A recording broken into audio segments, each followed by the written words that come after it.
In an ancient kingdom, there was a young prince that announced that he was now ready to choose a wife. And he sent a message to the town and invited every young woman in the town to come and meet the young prince. And the news quickly spread around the town that the prince wanted to choose a wife, and that all young women should come to the palace because the prince will choose one of them.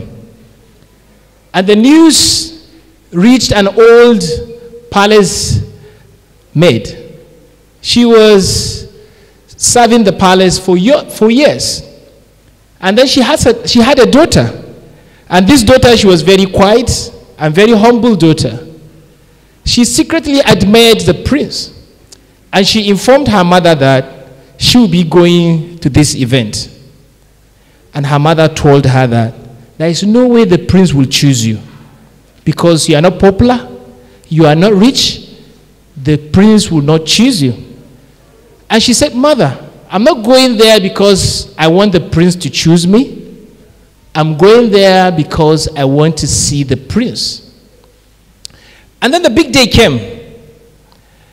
All the women in town, they dressed in their finest. They came to the palace. And the prince stepped forward, surprising all the young women with the test. And he said, "I'm going to hand over a single seed to each one of you. And I want you to go and plant this seed. And I give you 6 months. And I want you to bring me one of the beautiful flowers. Whoever brings me the finest and the most beautiful flower will be the one I'm going to marry. And you have only 6 months." And all the young women left with hope that they will come back with the finest and most beautiful flowers. And days turned into weeks, weeks into months. The daughter of this palace maid, she struggled with her seed. She planted it and nothing grew. She watered it and then nothing happened. She struggled, she put all the fertilizers, but this seed was not growing. And she was surprised, she was disappointed, and she gave up. And then the 6 months have arrived, and this young lady, she came to the palace with her empty pot. And upon arrival, she saw other girls holding the vibrant and beautiful flowers. And she thought she's a loser. She still went ahead and joined the queue. The prince came out, admiring all the beautiful flowers around. And when he reached this young lady, the daughter of the maid in the palace, he saw nothing in her pot. And he said, "Why is here flower? Everyone was bringing beautiful flower. Why is here flower?" And she said she has done her best, the flower didn't grow. And there is no way she can bring a fake flower, because the seed you gave me was the seed I planted and there was no growth. And I have to report what I had. And then the prince said this, pointing at the pot of this young lady, and said, "It's my wife." And the prince, the whole room fell into silence. And they were surprised. And they said, "How could the daughter of a maid be the princess of the biggest kingdom at that time? And she didn't bring any growth. There was no flower. Look at beautiful flowers around. Why will the prince choose her?" And the prince responded. He said, "This young lady, she brought me the most important thing. She brought me the heart that does not hide the truth." He said, "She brought me the flower of sincerity, flower of honesty, and because of that, I'm going to marry her. Because All the seed I gave you were dead seeds. None of them could have grown a flower. Because I did that as a test. Because you are not supposed to give me a flower. You are supposed to give me back an empty pot, telling me the truth that this seed could not grow a plant. And that is the only lady that brought him the honesty. The honest heart that this seed could not grow a plant. So it was a test.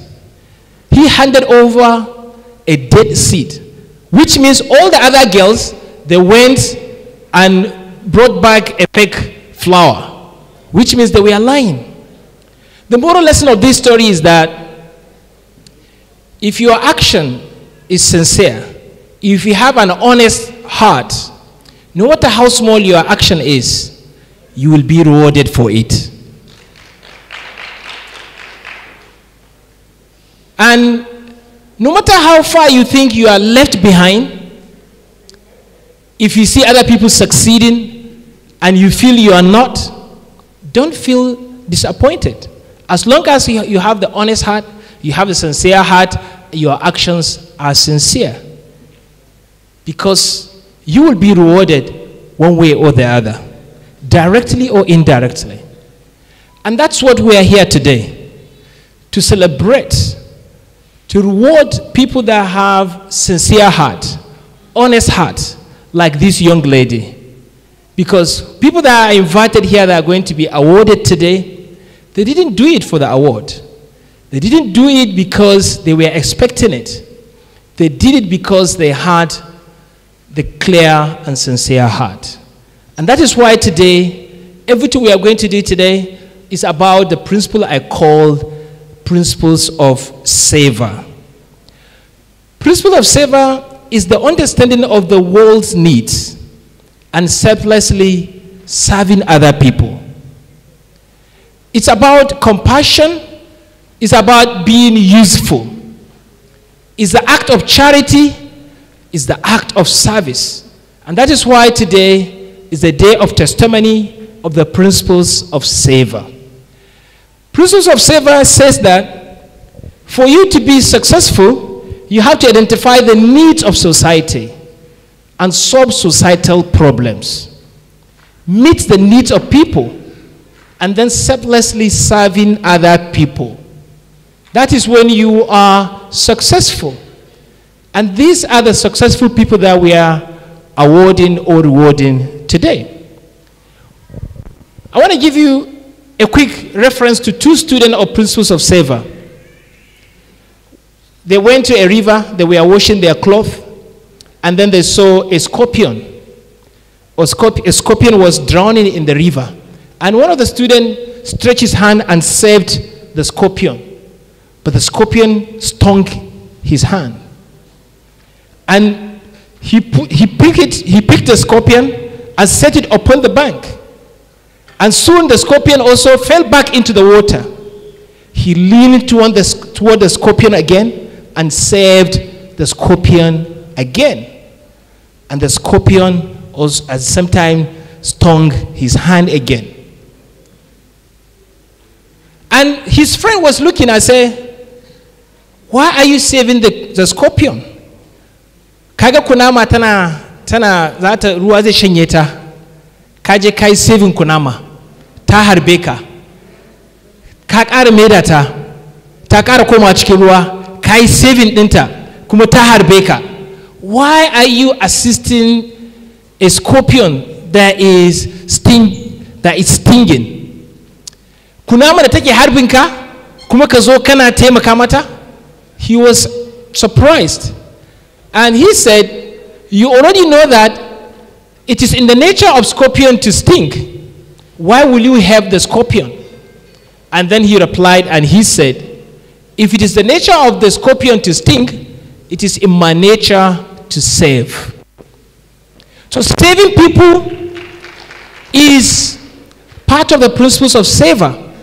Savor is spelled as S-E-V-A. The principles of savor. Maybe tomorrow in my lecture I will talk more about the principles of savor. But I want you to practice savor in simple gestures. For example, giving up your seat for someone that comes around, giving charity, giving people gifts, assisting people. These are all part of savor.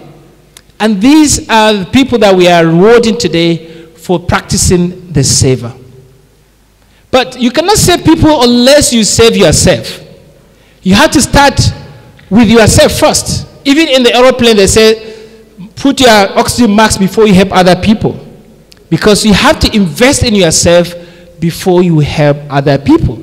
That's why I always tell young people, don't just be quick in opening an NGO or an organization, but invest in yourself so that you have the power, the capacity to make it bigger and more impactful.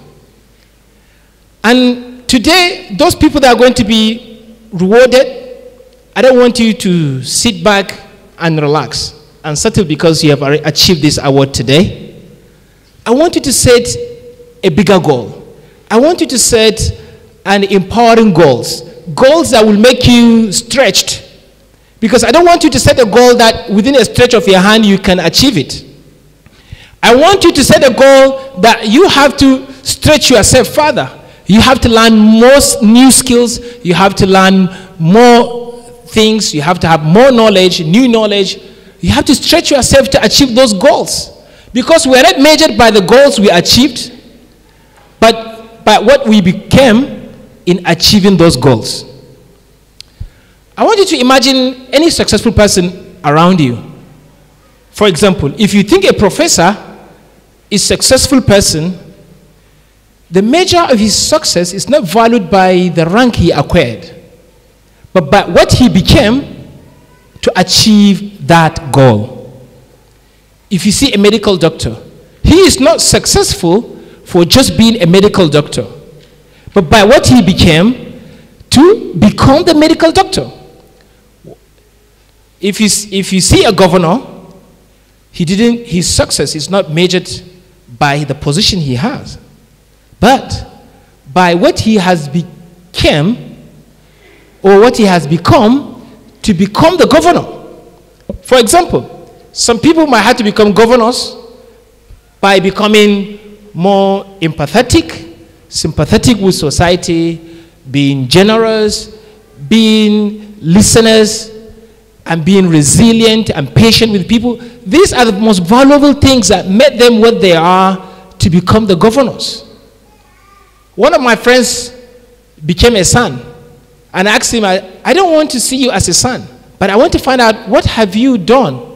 What have you become to achieve the son you are today? That's most valuable. One of my mentors was asked by his teacher to set a goal to become a millionaire. Not just to have the money, but because for you to become a millionaire, you have to be certain things. You have to set new values. You have to have new principles. You have to have new skills. You have to have new knowledge. These are the most valuable things, not the 1 million naira. So I want you to set your target. Maybe this year, you want to have your first 10 million naira. Not just because you need the money, but because you have to become certain things for you to acquire those money. What you became is most important than the money. So I want you to set a goal to become a millionaire. When you get the money, I want you to dash the money out. Because the money is not the most important thing. But what you have become is the most important thing. So don't target position, level or label, but what you become to achieve those things. So in life, it's not about what you get, but what you have become in achieving those things. For me, I became an associate professor, not just because I've written articles, but because I have to become so many things. I have to become somebody who is resilient, patient, more of a listener, and also getting mentors, getting models and characters that I want to be like them. I have been shaped to also look at things from different perspectives. These are things that I have become. So myself, I don't see myself as a professor. I see myself as those things that made me where I am today, what I have transformed, what I have become to achieve what I have today. So you don't count your success by what you have, but by what you have become. That's most important. And today you have a choice to make, to improve, to change, to be better. Because if you don't do that, I can easily predict your next year by just looking at last year. Because your next year will be the same thing as your last year if you have not changed, if you have not improved, if you have not done anything today. So for you to change in your life, for you to see changes in your life, you have to change. And that is why you have to look for any way to get new knowledge, new inspirations, new skills so that you can change and be better. Recently, I discovered something, and I said, what is common in society is that the rich people take poor people for dinner. Have you ever seen a poor person taking a rich person to a dinner? It's the opposite, where rich people take the poor people to restaurants. Now I want to reverse it and say, why won't poor people take wealthy people to restaurants? If you think you don't have money, and you think there's somebody who is wealthy, who has what you don't have, who inspires you, who you look up to as a model, I want you to say, I want to take you to a dinner. For example, you have Professor Sani Fari is here. You say, okay, Professor, please, I want to take you to a dinner. You pay for the dinner. And during that dinner, you're going to have a conversation. And he's going to tell you his stories. He's going to give you lessons, wisdoms. And from there, these are most valuable things you take. You don't look at the money you spend in that dinner. You look at the value you get being with Professor. So in life, I discovered that it's not about the money you spend, but the value you get. Some people are not willing to even sacrifice their morning sleep to be here because they are looking at what they're going to lose, not the value they will get when they come here. So in life, don't look at the money you spend, but look at the value that you are going to get from that thing that you are spending your money on. And that is why today we are recognizing you guys because you have invested in value. You've made impact. Always make yourself useful in society. Even if it means that you are being paid for your service, as long as you are meeting the societal needs, you are a success. And for people that may not be rewarded today, don't despair. Don't just give up. Even those guys that are going to be rewarded today, maybe tomorrow they will not be rewarded. So don't subject your action and your sincerity based on expectation of reward or recognition. Because I want you to be like one Ahmed who was a single tailor in his village. He was known by his skilled hands and a fair price. He was the only tailor in the village. And everyone will bring his cloth, and he's the only one that sells cloth in that village. And then one day, Mr. Hamid visited Ahmed in his shop, and he said, Ahmed, why are you not giving charity like what Mr. Hassan, the butcherman, is doing? The butcherman is always giving free meat to the poor people. And Mr. Ahmed, you are richer than Mr. Hassan. I want you to also be giving charity. And Mr. Ahmed replied and said, only God knows our intentions, and he's the only one that can judge us. And Mr. Hamid stormed out of Ahmed's shop, spreading lies and gossip in town, saying that Mr. Ahmed is not a nice person. He is not good. He is not kind. Look at the money he has, but he is not helping society. He is not helping people. Look at Hassan. Hassan has no money, but he is distributing free meat. But Ahmed has all the money, but he is not sharing the money with people. Ahmed is a bad person. Mr. Hamid started spreading all the lies. And soon the village people started hating Ahmed, deserting his shop. Ahmed became lonely. He was the only one in his shop. And soon Ahmed got sick. In his deathbed, no one was visiting him. Until Ahmed died, one day, Mr. Hassan was approached by the villagers, and they came and said, "Give us the meat. We are used to collecting free meat from you." And then Mr. Hassan said, "Those meat I was giving you, they were not my resources. It was Ahmed's resources. Ahmed, when he was alive, at the end of every month, he will give me money and ask me to distribute free meat to the poor people."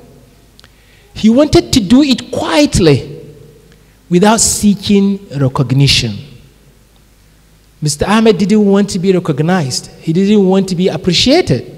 He wanted his generosity to go quiet and silent. And because now Ahmed is dead, nobody is giving me the money, and therefore you guys, you don't have free meat. And they were stunned in silence. The person they misjudged, the person that they treated harshly, was their secret helper. They didn't know, and they realized the mistakes they made for misjudging people. And they were overwhelmed with guilt and regret because they just misjudged the person that was very kind to them. And they understood that sometimes true generosity goes unseen, hidden behind humble actions. So many people were very humble, but they were very kind. Behind the curtain, they were nice people. Because people don't know their kindness, they misjudge them, they misinterpret them. So don't despair. Even if people don't recognize your action, just be kind. Don't do it seeking for recognition. Anything you have done to seek recognition, you will not get the fulfillment, and you will not be satisfied. But anything you give without anticipation is when you receive without limitation. So give without expectation, then you receive without limitation. And that is why today, even if those guys are not going to be awarded, or if you will not be rewarded tomorrow, I want you to be like Ahmed, who is willing to let his true generosity go unseen. Hide it behind humble actions, because God is watching and he will reward you. And I always say in my principles of insects, my theory of insects, that says insects are always attracted to light. When you put up a light, insect will come. You don't have to invite the insect, because wherever there is light, insects will follow. So I want you to be the light to attract the insects of life, because the insect of life, they chase light. What are the insect of life? Insect of lives are the money, the power, the position, the love, the fame, the award, the recognitions. These things, they follow people. I always tell my students in my business classes, I say, don't chase money.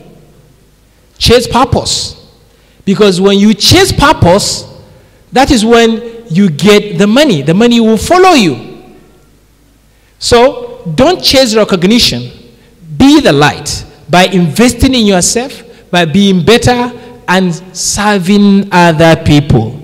And then the insect of life of this award recognition will follow you. Because life is not about the opportunities that comes your way, but what you do with it. Two people might be in the same opportunity, in the same environment. One of them could come out richer and the other poorer. So it's not about the event, but how you utilize the event. Somebody might just open the window and will see that, it's so cold today. I'm sure customers will not come to my shop today. And that will go back to sleep. Another person will open the window and see it's too cold today. He said, wow, great. Most of the shop owners will not open today. It's time for me now to go and open my shop. What's the difference? Of course, people will come and buy from him because all other shops are closed. Opportunity is the same, but the outcomes are different. But one has invested in himself. That's why he has a better outcome. So opportunity is dependent on your purpose, whether you're going to utilize it or not. But for you to change, to see difference in your life, you have to change first. Because under the same government, under the same economy, you can still be better person. You can still be richer. Despite the problem in the economy, some people are becoming richer. So what's the difference? It's you. You change yourself first, and then the economy will change for you. So my challenge is invest in yourself and invest in other people. Practice the principles of savor, and that is when you become fulfilled, especially if you can identify your passion and your skills and use this passion and your skill to help society. Become useful in society through charity and through service. Look at societal needs. Fill in the gap. Even if you are paid for it, you are still successful. So I want to congratulate the people that are going to be rewarded today, but don't despair. Don't just sit back and relax and say this is the climax. This is the peak of it, because you can achieve more by setting higher goals that will stretch you, make you become better. If your goals are not empowering you, if your next target is not making you to become a better person, to become stronger, then they are not your goals. I want you to set an ambitious goals to even do better. This award should be your inspiration to even aim higher and do more and serve the people. I want to congratulate you. God bless you. And may God Almighty Allah continue to uplift everyone in this hall, and for all those guys that are going to be rewarded today, to protect you and make you to do better than what you are doing. And I want to appreciate the IDGA for this amazing setting, and this kind of unique award is something that I have to appreciate them, especially the founder, Mustafa. I'm not seeing him here. Is he around? Okay, it's not around. But I'm sure with the support of the team, these guys, you've helped a lot to making this event happen. I want to thank you so much. Thank you, and God bless. Bye now.